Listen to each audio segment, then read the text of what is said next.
Hey guys, this is Doug Underhill, County Commissioner, District 2. So I'm here on Perdido Key. Really isn't in District 2 anymore because I got redistricted out of my district as part of the repercussions for blowing the whistle on the county commissioners who are illegally enriching themselves with their $50,000 a year contribution to their 401A.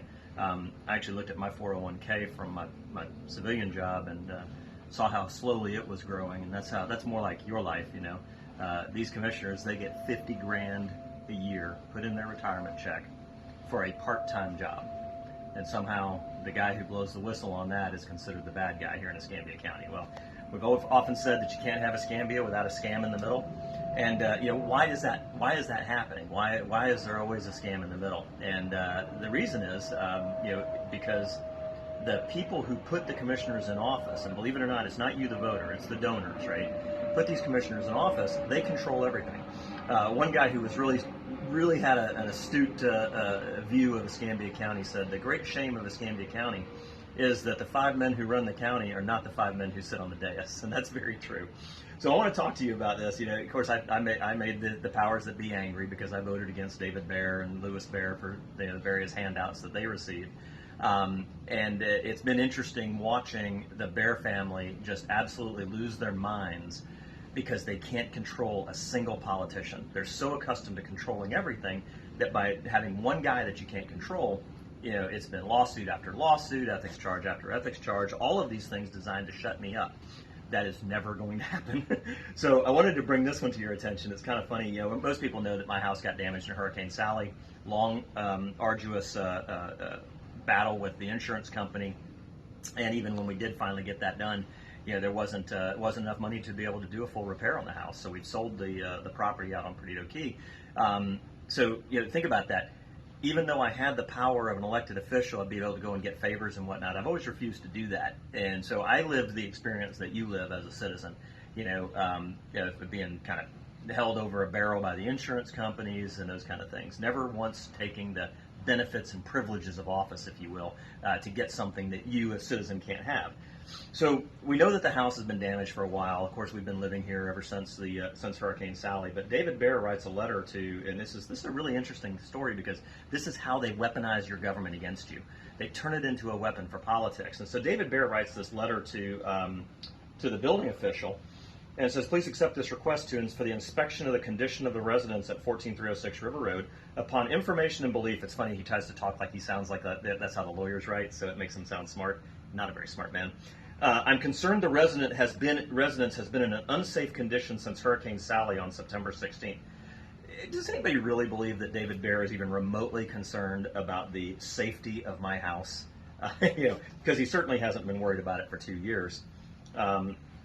The house sustained substantial damage, and there's no evidence the house has been repaired at all. Well, actually, there's plenty of evidence of that. If you watch any of our social media, you know that we've been living here for 2 years. We did what repairs we could, and then held out for the insurance settlement.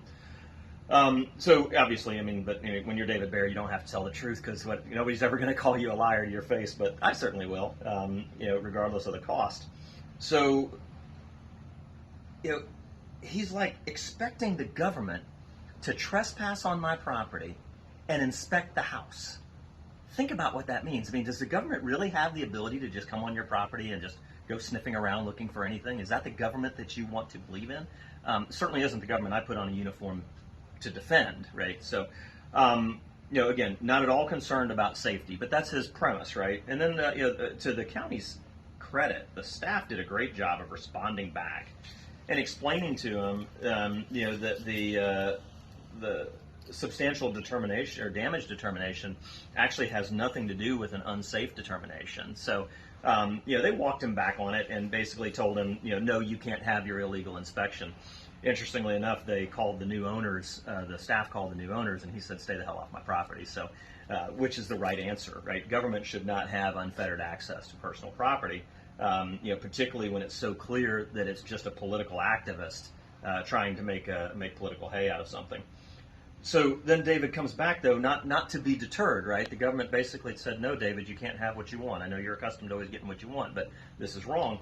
And so David comes back and he says, because of the well-known and documented substantial damage to the structure, The absence of any permits and inspections to show that any flood repairs have been made in compliance with code, blah, blah, blah, blah. Is the building official going to make a visit to the property and make the determination of whether the structure is safe or not?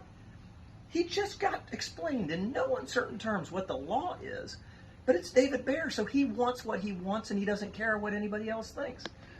So it'll be interesting to see if, of course, whether or not the county commissioners, who really work for David Baer, are going to strong arm staff into going around, snooping around. So that would be certainly shameful. I think that staff will probably push back hard on that. But the cameras are up, so we'll see what happens. If people start snooping around the Underhill home. But we're going to start making a lot more videos talking about exactly what's going on. We're going to go into great detail talking about the scam of the 401A, the scam of purchasing land without having appraisals done, and just the scam that has happened here that is enriching these commissioners in violation of state law. So this will be the first of them, and you've got a lot more coming on down the pipe, so stay tuned.